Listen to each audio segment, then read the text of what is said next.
And welcome to the Ruby Tuesday. My name's Ruben. And I'm Kay. And today we are reviewing a Netflix original series called Shadow and Bone. Dark forces conspire against orphan mapmaker Alina Starkov when she unleashes an extraordinary power that could change the fate of her war-torn world. There are 8 episodes, about 45 minutes apiece, and there's going to be 3 audiences watching this. There's going to be those that haven't read the books at all. There's going to be those that have read the original trilogy, and then there's going to be those that know that this series is not based on just the original trilogy, but also Six of Crows. So when going into that, you're probably going to be of one frame of mind of one of the 3. I would say, if you can, regardless of whether you've read the books or any of them, I would try and put it all aside, because as a fan myself, having read the first book, I can say that they've changed quite a bit. Although if you haven't read Six of Crows, then that's going to make things a little bit askew, because basically they've taken these 2 storylines and intertwined them, and we're also jumping around in time, timey-wimey stuff, and then everything kind of converges to that last 8th episode, and you go, oh, this is the big action sequence. Visually, I thought it was stunning. I thought they nailed quite a lot of it. I loved the fold. I loved the creatures within the fold. I also understand why it had to be much lighter inside the fold than it is in the books, because it's pitch black. You can't even see your hand in front of your face. So if they had filmed that would have been a little bit boring for us to watch. Yeah. So I totally understand why they lightened that. I like the characters. I think it took me a little while to get into it because I've only read The Shadow and Bone. I haven't read Six of Crows, so I was completely confused. Yeah. So if you're going from that perspective of that's not what's happened, that's not what happened. Partly it could be because Six of Crows is in it. Also because they actually do change quite a bit. There's stuff in here that even from the main book you can be like, they've taken that bit out, they've embellished that bit didn't even happen, and that is their prerogative. It's very hard to take a work that exists already with 400 pages, then add another 300 from 2 different books, and then try and put that into something that works, which is why they've done what they can. I think some people might take it a while, it might take you a while to get into it because of that timey-wimey stuff. Because we have the 2 different timelines, you're often trying to figure out when something is happening, and that happens within the first 3 episodes, because we have this kind of heist storyline, which for me was more interesting than the main storyline. Which is weird, because I quite like the main storyline in the books. There's a lot of stuff that goes on in the books that they don't put in the series. Lots of kind of politics stuff that when you're reading it, it makes sense to have it in the book, but to have it in the series wouldn't have made sense. So I guess I understand why they did that.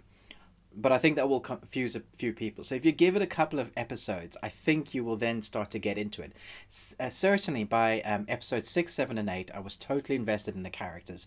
I will say again, even though I started getting more into those characters, the main protagonists, I did definitely like the side, I don't say so much side characters, but more of the Six of Crow characters that are intertwined into the first book. For me, they're much more tortured characters, which makes them more appealing.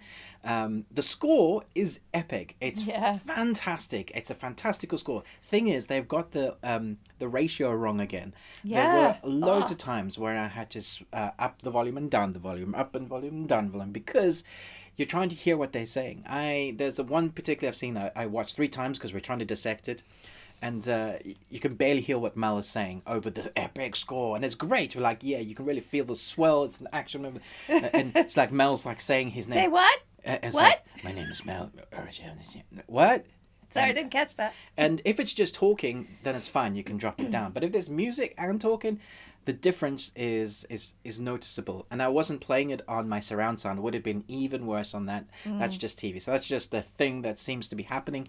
There was also some makeup issues. I noticed quite a lot. Sometimes your TV showcases where certain characters have more makeup on their faces, and I was like, don't do that. No, You've gone yellow. Those are only the tiny little bit of niggles I had. I also heard that a lot of people were saying that Mel's character was very wooden, very stoic, and he didn't have a lot of presence on screen. I think that's a load of nonsense. The first 2 episodes, you're still getting to know the character, but as he progresses, he becomes not more like alive, like bubbly, but you get to understand why he is the way he is. You start feeling this relationship between Alina and Mel. At the core premise, you start understanding it, why it is they are so intertwined or connected to each other. Yeah. You kind of get that. If you've seen the trailer, they have given away some of the main plot points. I guess you won't know their main plot points if you haven't read the book. You haven't read the book. But for me, I was like, how the hell can you do that? Anyway, I thought it was really good. I think particularly the score was great if you ignore the fact that you can't hear what they're saying. I thought the visual effects look great. Oh yeah, the creature effects. The creatures were fantastic. And the sets are great. They're awesome. It just looks like, kind of places you in the zone. There were a couple of sets I was hoping that were going to be as big as they were in my mind. Yes, in the books. Yeah. Definitely. I was a bit let down by some of the locations. And I think you only have so much budget for a new series. They could, I guess Netflix are saying, if this becomes really popular and people really like it, then maybe they'll get a bigger budget to really go that extra mile. But there was nothing wrong with the sets and the boats, and there's certain things I expected to look a certain way, and I think that's always going to be the difficult situation when you read a book and then you watch that translation. It's always going to be fighting against what you thought it looks like, and I think that's going to be different for every single person because your imagination, is different. Yeah, everyone's unique. It's our unique imagination fingerprint, which I think makes it interesting. I also particularly enjoyed all of the choreography, the fight scenes. I thought they were really slick and believable. Yeah. So let us know what you thought in the comments below. Before I say goodbye, while she's rushing, I just want to wrap it up. Come on. I'm going to give this a B+. Yeah. Okay. Yeah. Okay. Thanks so much for watching this, but most of all, until next time, remember, Live long and Tuesday.